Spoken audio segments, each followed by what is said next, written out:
What is up, everybody? Welcome back. I hope you guys had a wonderful Father's Day weekend.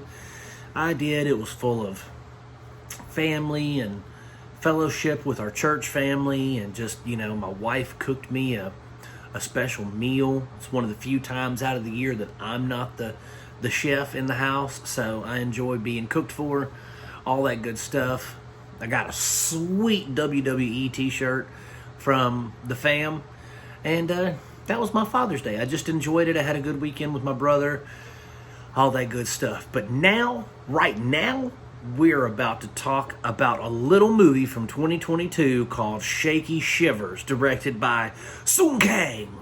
Sounds like a Mortal Kombat character, doesn't it? So, guys, this is, I saw this on Prime to stream, right? And I said, oh, it's a werewolf movie. Okay, but it's also a comedy. So, this is probably in the vein of other things like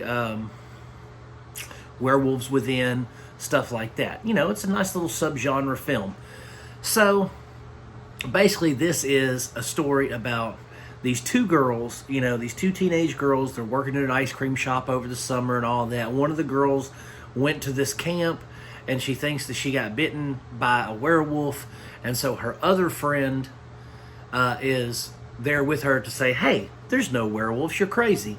But then a bunch of, catastrophe and hilarity ensues, right? So she thinks the character is played by Brooke Markham. She thinks that she's going to turn into a werewolf next full moon. Well, her friend, played by Vivi Nguyen, is like, no, we're just going to go out there and we're going to hang out. And sure enough, nothing really happens.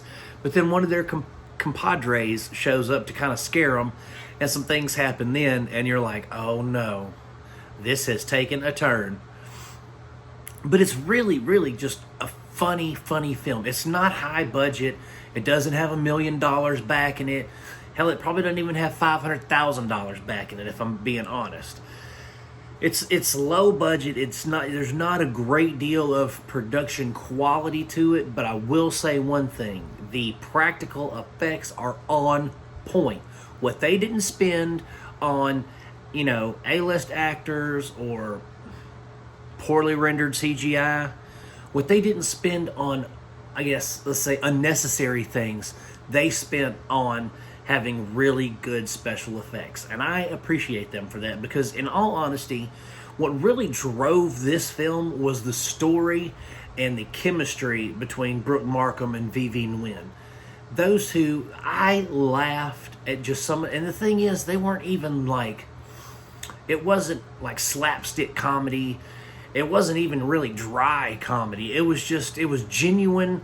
It felt like there was a chemistry there that none of the watchers could see, but it felt like they were really best friends, and they were really talking to each other and really having these comedic moments.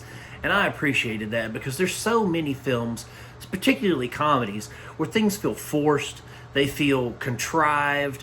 I mean, it feels like you're just like, oh, that was written. You can tell when things are written. This felt like it was a genuine conversation whenever these two were on the screen together. And I loved that. I thought that it was a fantastic way of capturing that comedic essence between the two. And then we have this old guy named Bob that the girls work for. And it's like an ice cream parlor, right? And he's funny. He's like this big giant dude. He was probably actually a monster in some movie back in the day, if I'm being honest. I didn't look him up. I just saw who he was, and I said, okay, but he looked like he played bit parts in old movies. Like he was probably the heavy in quite a few things. But I really, really enjoyed this film for what it was. Like I said, it's not a $1 million production. It doesn't have the greatest cinematography. It doesn't have, those cool filters that make it look darker or brighter or give it some kind of nuanced color. It doesn't have any of that. It literally feels like it's shot on a home video camera, but it's written and performed so well that doesn't matter. It doesn't matter that it was filmed that way, because the way that it's filmed almost lends to the authenticity of it. Of, hey, this is probably these two girls just really going down. So I really, really enjoyed Shaky Shivers, like I say enjoyed. I loved it. I thought for what it was, for the amount of passion you could tell was put into the project, I absolutely loved it. Thought it was funny, lots of dark humor, lots of good practical effects and gore. You know, awesome comedy. I will say that these girls are funny, man. Like, they're really funny. So I'm going to give Shaky Shivers 4.5 out of 5 stars because, again, I thought it was a brilliant film for what it was, for the amount of money that was probably put into it, and the talent assembled, and the writing crew and everything. It was knocked it out of the park. Fantastic film. It is streaming on Prime and Tubi. If you guys want to check it out, I highly recommend that you do. It'll be worth your time, and it's entertaining. And that's it for Shaky Shivers, guys. Thank you so much for watching, and if you like my reviews, please, by all means, like and subscribe. I'm always down to have conversations in the comments about the films. And as always, guys, I'm going to keep making them as long as you guys keep watching them. Peace out, God bless, and I'll see you soon.